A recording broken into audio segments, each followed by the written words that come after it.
Welcome to the notes for page 6 in chapter 8 for integrated 3 while we are closed. So a couple of things I just want to focus on here. I'm going to highlight as I'm going. So the remainder theorem, it's actually kind of nice. You can use the remainder theorem in the very beginning to determine if something is going to divide evenly or not, which is really nice. So we're going to use that a lot. So it'll tell you if we take this factor, x minus c, that I just highlighted, where c is any number. So for example, let's say that this is like x minus 5. Then the c value we're talking about here is 5. If you take 5 itself, so like the 0 associated with this factor, and you plug it into the polynomial. So let's say I have some polynomial, whatever it is, and I plug a 5 into it. So wherever you see x's, you cram a 5 in and see what you get. Let's say you get 13. This is basically telling you that if you were to have done the division that we did on the previous video, that number is the remainder. So what it does is it helps us figure out if something is going to divide evenly or not. That's where the factor theorem comes in. So I like to couple the factor and the remainder theorem together because the main reason I think that I would like to use this is to determine if something is going to divide evenly. So there's no point doing the division if I know that the remainder is going to be like 2 if I'm trying to break something down. So it's the idea that when you plug it in, you get 0, which means that guy was a factor. So as we're going through these types of problems, and let's say we have a huge list of numbers that could be a 0, I'm not going to go through and do division on every single one of them. I'm probably going to plug it in and see if I get a remainder of 0, knowing that the remainder of 0 means, oh, okay, this one works. Okay, so let's take a look at the example from previously. So I want to try to determine if something is a factor. So if I want to try to figure this out, if it's a factor, if yes, then P of 6 is going to be equal to 0. If no, then P of 6 is any number, just not 0. So I'm not going to go through and do the division. I'm just going to plug 6 in and see if what I get is 0 or not. So if I take my polynomial here, I plug a 6 in. So everywhere I see an n in this case, or an x, whatever the form of the polynomial is, I'm going to put 6's in everywhere.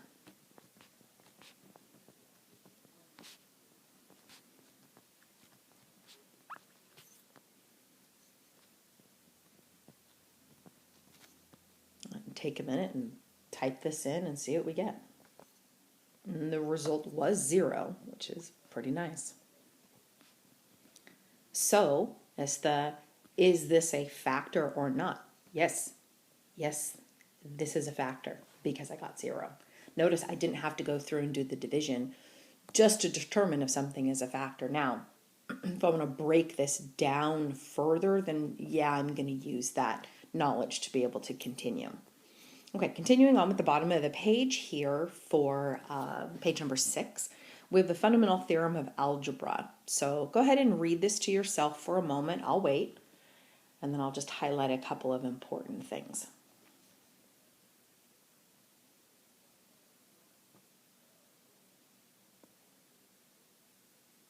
Okay, so in general, it's the that is part. Every single polynomial of a single variable equal to 0 and find at least one answer for x. The expectation here is that if the degree of the polynomial is 1, then I expect 1 root. If the degree of the polynomial here is 2, then I expect 2 roots. They can be real or they can be imaginary, but I'm going to expect 2 of them. Now, based off of multiplicity, I may actually only end up with 1. So just because I can have that bouncing or twisting effect.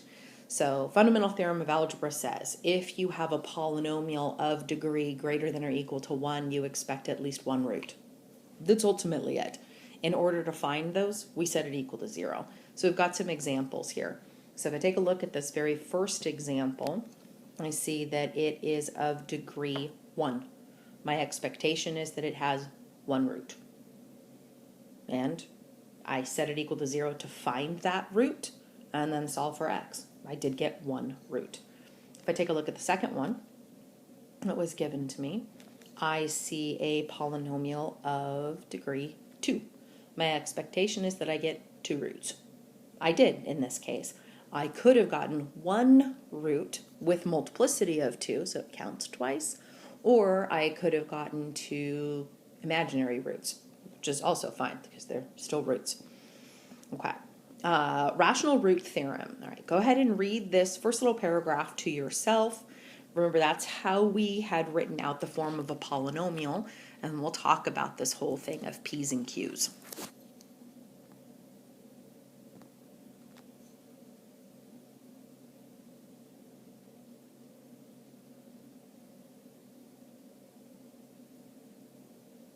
Okay, the key here is the integer coefficients. That's important.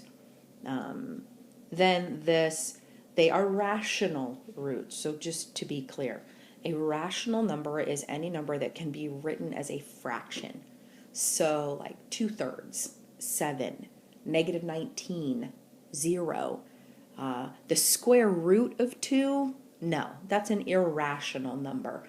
So basically this boils it down to all of the answers that are real and could look like fractions. That's it.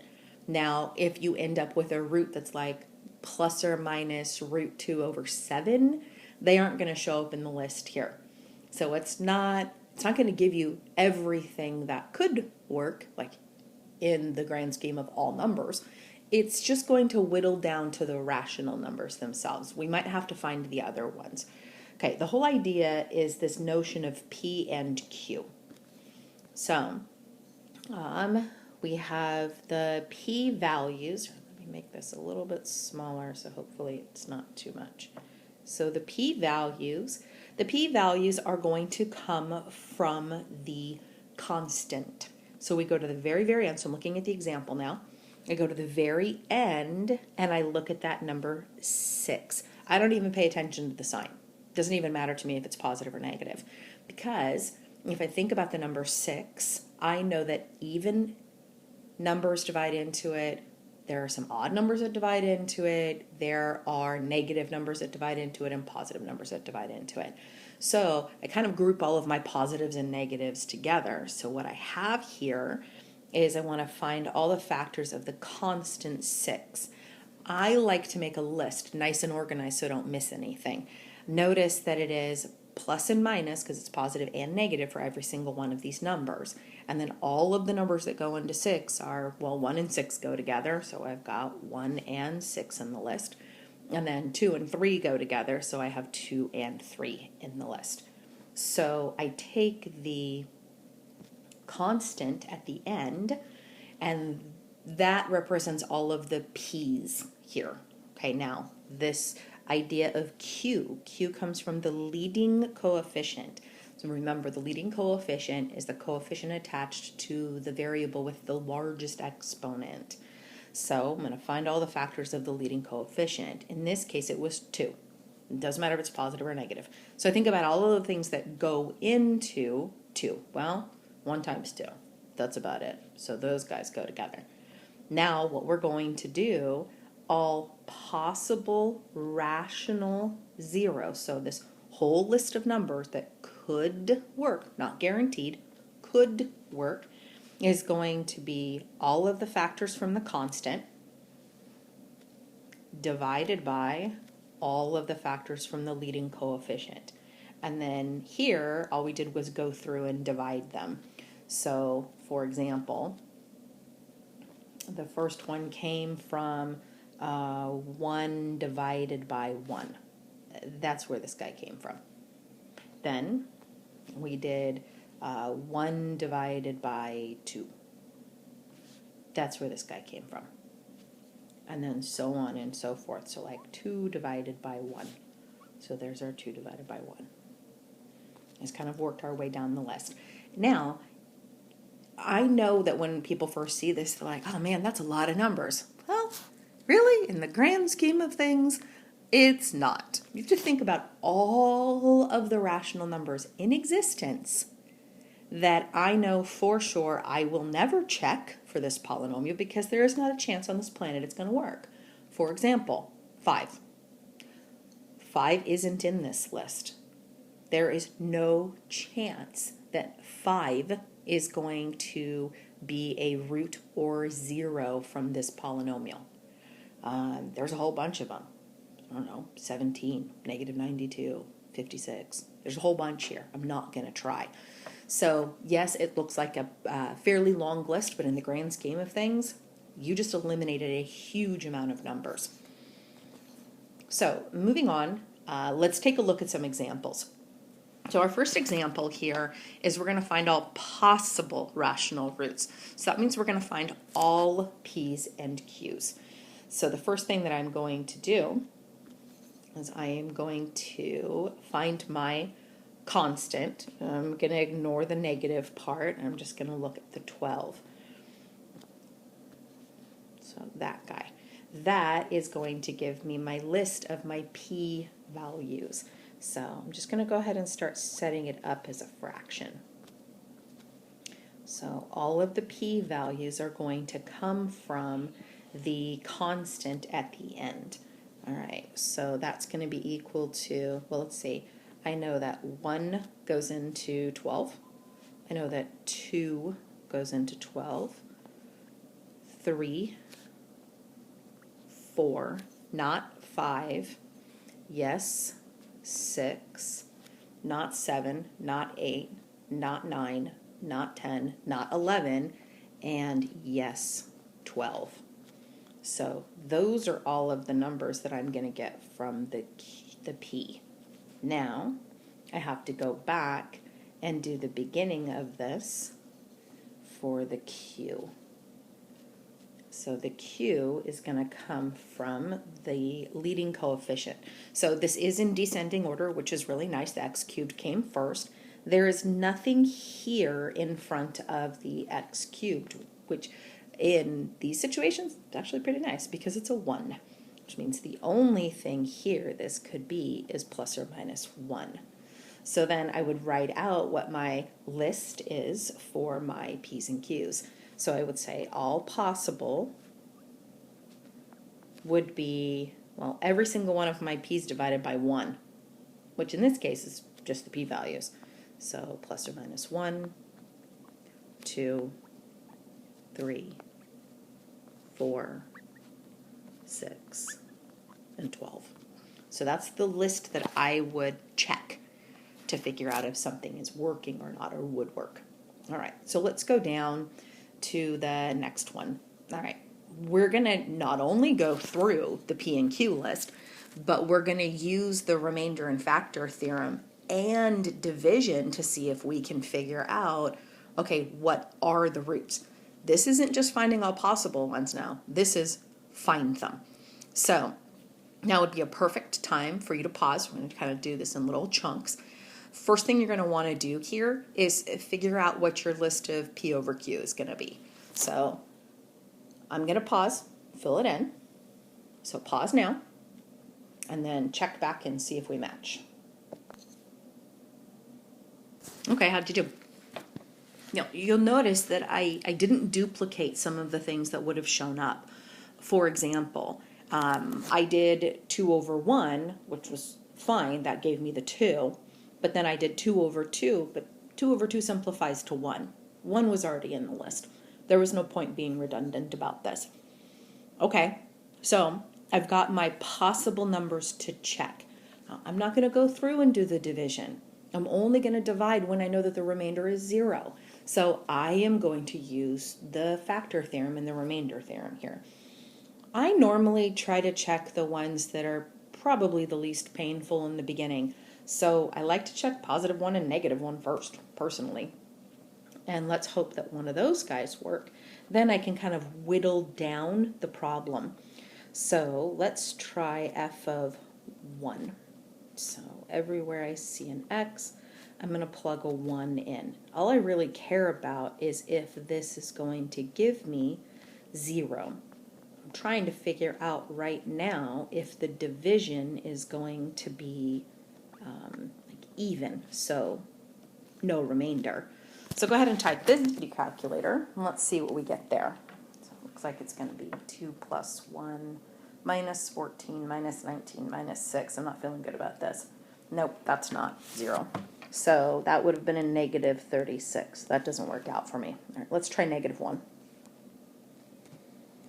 So I'll go through and do the same thing. Plug -1 in. Maybe this will work. And what I'm going to do is I'm going to go through this and I'm just going to check numbers until I get the 0 that I want. No, I got a 28 on this one. So that's going to be 2 minus 1 plus 14 plus 19 minus 6. I don't think so. All right, so I'm not going to try 1/2. I'll try 1/2 if I have to. So I think I'm going to try the whole numbers, and I'm going to try the positives first and then the negatives. So if you want to, now would be a great time, go ahead and pause. Let's check +2. If it works, stop. If it doesn't, try -2. If it works, stop. If it doesn't, try +3. Okay? So before I continued, and hopefully you didn't pause too soon, I noticed that I forgot to put a squared on this -1. And I'm wondering if that makes a difference. Because again, I don't want to keep checking a whole bunch of stuff if I don't have to. So if I type that in, that's going to be 2, and then -1, minus 14, plus 19, minus 6. Aha! It does work. Whew, thank goodness. I didn't want to keep checking if I don't have to. Okay, now that I have found one that works, this is huge. Because now I know that -1 is going to be a root. So I can actually write that down over here. So I'll start making my list. So my roots, also known as zeros, which you guys know, I have x is equal to, okay, now the value I plugged in is -1. Now what I could do is I keep checking these numbers, or I can do some division and see if I can boil this down a little bit further. So I think that's what I'm going to do. I'm going to take that -1 and I'm going to turn it into a factor.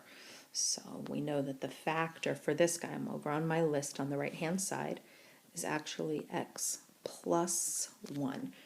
And I know that when I divide, it's going to divide in evenly. So I think I'm going to divide here. Move this guy down a little bit so I've got some room. So I'll do x plus 1. I'm going to go ahead and do my division like I did on the previous notes. So I've got a 2x to the 4th is the first one that goes inside. Running through my division, this gives me 2x cubed on top, fill in the bottom here. Okay, look back. I need a 1x cubed, so this is going to have to be a -1x cubed to get that to work. So that's going to be -x squared. When I multiply, that's -x squared. Okay, look back. I want a -14x squared. So I've got a -13x squared. Oh, let's hope that I get this right. Let's see, that's going to be -13x. That's a -13x. Oof, we'll see. I want to get a -19x. I need a little bit more space here. So I need a -6x to get this to work. If this is a -6x, then this is a -6, and this is a -6. Look back. Yes. Okay, good. it matches, and I expected no remainder. That was the whole 0 that I got over there.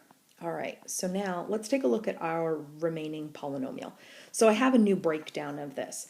I've got the 2x cubed minus the x squared minus 13x minus 6. Okay, I need to keep going with this. So what I could do is I could make a brand new list of P's and Q's if I wanted to, or I can go back and use the same P's and Q's that I had before. So, which I think I'm going to do. Now, I already checked +1. It didn't work. It's still not going to work. If it didn't work in the original, it's not going to work now. So now I'm going to continue on and maybe check the next one. So let's see what 2 has in store. Now, since this is an F, I'm just going to call it G of X for now. Just don't want to get my names confused. So now let's check G of 2. I'm going back to my PQ list. So let's plug in numbers until we can get something to work. I would ideally like to avoid the fractions, but I don't have to. So let's see if we can find one more from our PQ list that we have up here. See if we can get one more that works. And I'm going to go 2, -2, 3, -3. Hopefully we'll have found something by then. Okay, looks like I found another one that works, which is pretty nice. It didn't take too long. So now I have that when I plugged in 3, I got 0. So that means, if I can add over to my list over here, x equals 3 is also a root, which means the factor that goes with that is x minus 3. So I'm going to do the same thing. However, I'm not going to go back to the original polynomial. I'm going to use g this time. So I'm going to take, so let's highlight this guy so we just keep it straight. So this is the function that I'm using right now, the blue one that I just highlighted. And I'm going to divide by the brand new factor that I just got, which came from x equals 3, so x minus 3. So now I'll do some more division. So I'll do x minus 3. And I'm looking at the blue g function now. I'm basically just trying to break down the original f function into smaller and smaller and smaller pieces. Okay, so a 2x cubed is what I had here. So that means I have a 2x squared. That's -6x squared. -6x squared, I want a -x squared, so I think this is a 5x squared, which means that's plus 5x. That's going to give me a -15x. With a -15x, I want a -13x, so this is going to be a 2x, which means that's going to be a plus 2 minus 6. Hopefully that's what I'm looking for, because I should get a remainder of 0. Yes, okay. All right, so now I have another brand new polynomial. So we'll go back and kind of color code these guys. So now I've broken it down a little bit further. So now I have this, 2x squared plus 5x plus 2. All right, what do we do? F, G, let's call this guy H. So now I have h of x is equal to 2x squared plus 5x plus 2. Now, I still need to continue breaking this one down. However, it is now something that we can handle back from integrated 2. Since it's a quadratic, the highest degree of this thing, or the degree of this thing, is 2. Now we can just use our factoring techniques from last year. So let's see if this thing is factorable. So take out the box. I know I have a 2x squared and a 2. So I'm going to multiply to get the top, which is 4x squared. And then get 5x, that's doable. Okay, 4x and 1x. So put these in where they go. And then let's factor. I think that's a 2x and that's an x. That's a plus 1. And that looks like a plus 2. Quick multiplication. Make sure that this works, which it does. then we can rewrite this as x plus 2 and 2x plus 1. So those would be factors. So I'm going to go back up here. So I have x plus 2. Oh, if that's the case, then negative 2 should have worked, and I just made a mistake in the beginning. Oh, geez. Okay, 2x plus 1. All right, so x equals negative 2, and x equals negative 1/2. So now the degree of the original f polynomial was 4, which means I should have 4 roots, which I do. Okay, on the next slide, we have an example just like the previous one. I know it can be a little time intensive for these, but it's just like anything else that we do the first time. It just takes a little bit of practice. So if it were me, I would pause right now, see if you can do this entire question and hopefully not make any mistakes like I did. I'm not totally sure what happened with that negative 2. And then catch up and see if we match. And I'll make sure to show all of my work so that you guys can see it. Okay, so here's all of my work for this question. And I know it's a lot. I tried to keep it a little organized. So the first thing that I did, I'm just going to kind of highlight as I go so you guys can see what I'm talking about here. And then I will take that off so we're not too distracted by what I'm looking at. Actually, I think I'll just put boxes around stuff. So the first thing that I did up here was creating the P and Q. So I went through and I created my PQ list. So I identified my P's from the constant itself, so at the very, very end, and then identified the Q's coming from the leading coefficient. And then I'm very thankful that the Q was plus or minus 1. So my PQ list ended up being just whatever the P's were. So then after that, I moved on to checking different values in F to see which ones were going to work and which ones were not going to work. So I started checking F here. So I always like to start with +1 and -1 because hopefully I get lucky. It wasn't the case this time. However, I did get 2 to work. So after identifying that 2 worked, so right here specifically, I was then able to kind of jump over to the side where I have my roots identified, and I identified that x equals 2 is a root. Once I identified x equals 2 as a root, then I can identify the factor that goes with it. So that gives me x minus 2. Okay, now I'm back on the left-hand side of the page. If I take the x minus 2, so I went through, did the x minus 2. Now I'm going to divide it into the original f of x polynomial. And I ended up with the resulting division. And I knew that the answer wasn't going to have a remainder. That's why I went through and checked the 2 first. Now I highlighted this in yellow because now this is the function that I'm going to be focusing on. So instead of calling it f, because it isn't, I'm just going to go ahead and call it g. So I went through and identified this new function g that I'm going to be focusing on. And I went back to the PQ list.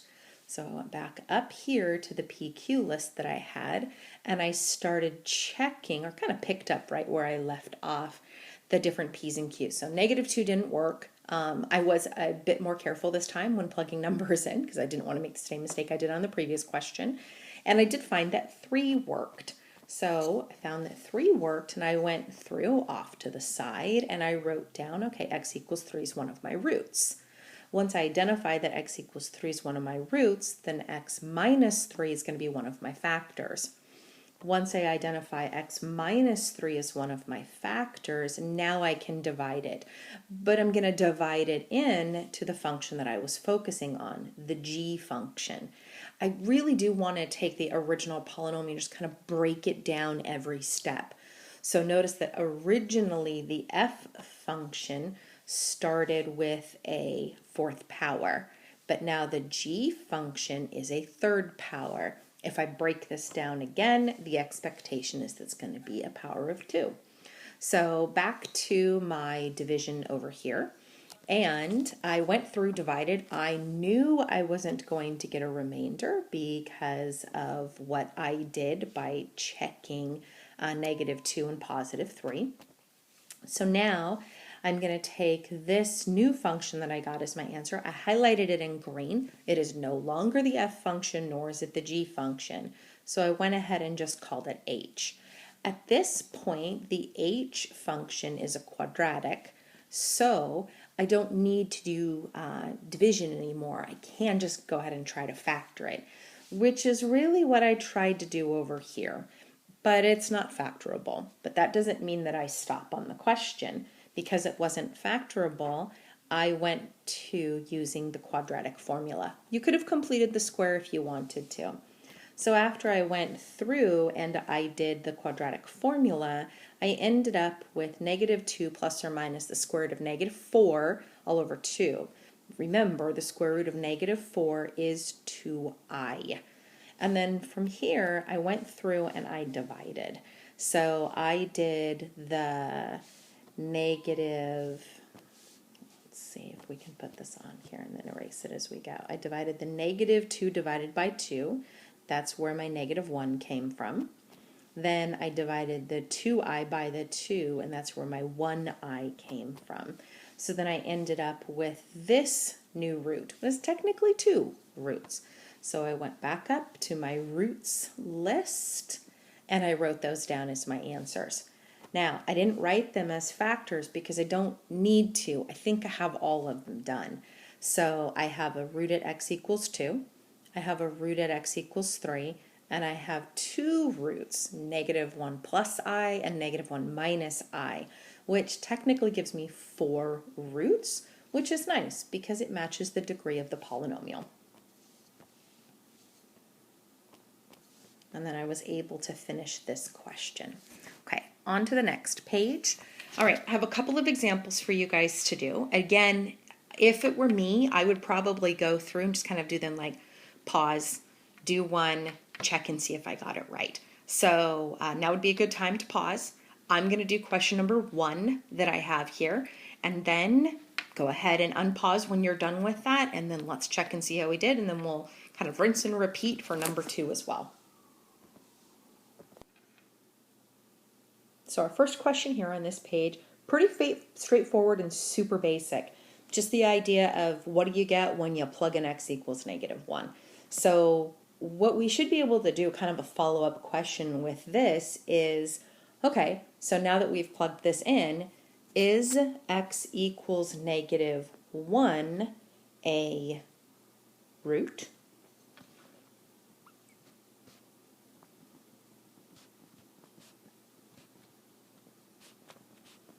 Or 0 of f of x?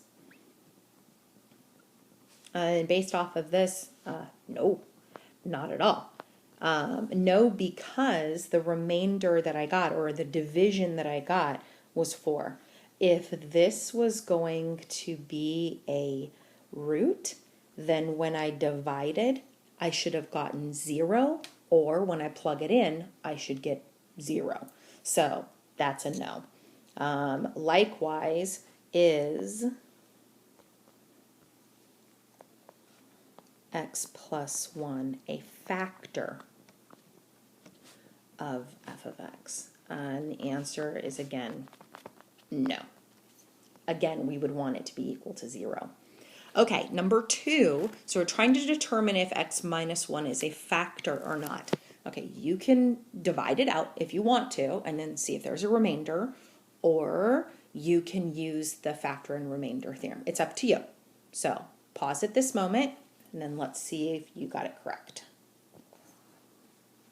Okay, so I chose to use the remainder and factor theorem together. So if I'm trying to determine if x minus 1 is a factor, then that means x equals 1 might be a root or a 0.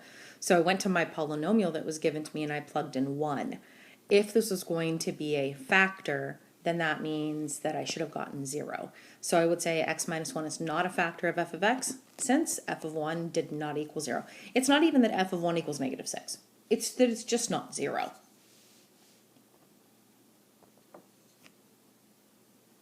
Okay, so here's our last question for this video, and it's kind of a loaded question. It's like the two that we did that were pretty long. So you want to state all possible rational zeros, so that's your list of P over Q, and then find all rational zeros. That's important to note here. If you want to find rational zeros, then we don't particularly care about answers that might result in an imaginary number or numbers that are irrational, such as like the square root of 7. So with that said, once you start breaking this down, you get it into like an x squared, then you know that you should continue if that thing is factorable. If it's not factorable and the quadratic formula is going to give you some weird square root, then that answer is not going to be rational. So keep that in mind as you're doing this problem. So now would be a perfect time. Let's go ahead and pause. See if you can do this question in its entirety. And then when you're ready to check, let's go ahead and resume and see how you did. Okay, let's see how you did. So I tried to keep this as organized as possible and tried to color code things as I went. So just a quick little run through on this. We'll go through and we'll put, I don't know, let's do yellow. Let's do yellow boxes around things. So the first thing that I did was I identified what all of my P's and Q's were from the constant and the coefficient. Then I took those and I wrote out the exhaustive list of P over Q. Now, I know that this list is longer than some of the ones that we've used, but you do have to compare it to all of the rational numbers in existence. I at least have a finite list of numbers that I should be checking instead of, well, just start picking numbers and see what you get. So then after I identified those P's and Q's, I then started with the f function that was given to me, which I color-coded in green up there. And I started plugging numbers into it, really hoping to get a 0. So when I plugged in 1, I didn't get 0, so that one didn't work. But when I plugged in -1, I did get 0. So as soon as I realized that this -1 gave me a 0, I know that the factor that goes with it is x plus 1. Then I took the x plus 1 and I divided it into the original f function. And I came out with this new blue equation. I'm not going to box the r part of it because there was no remainder, which is exactly what I expected. Then I took that and I named it a g function. So I just started kind of going down the alphabet. Then from here, I went back to the exhaustive list of P's and Q's and I kind of picked up right where I left off and started checking stuff. I noticed that I got the 3 to work. So once I got the 3 to work, okay, so I did get that 3 worked when I plugged it in and gave me 0. So that gave me the factor of x minus 3, which I then divided into the g function. I didn't go back up to the f function. It's the idea of like continually kind of breaking down what you did. Then I ended up with this resulting function. So 6x squared plus 5x minus 4, so the purple one. I've turned it into something, so I called it h, but I turned it into something I know how to handle. I don't need to divide. So then I took out my generic rectangle and my diamond to try to get this thing factored, which I did. I was able to get it factored. Now, as I had said at the beginning of this question, if I couldn't factor it, so if it was impossible, and I had to use quadratic formula, it wasn't going to be rational answers anyway. So I could have stopped if that was the case, but that was not the case. So then I took my factors that I found, so my x plus 1, and I kind of listed it over here on the side. I then found the x minus 3 and listed that off to the side. And then I factored and ended up with the 3x plus 4 and the 2x minus 1. Once I had the factors, I was able to then go ahead and write the roots / zeros to go with it. One important thing, or interesting to note, I think, is that every single one of these numbers was one of the options from my list, which should be the case. It's not like I'm going to stumble upon something that wasn't in the list in the first place.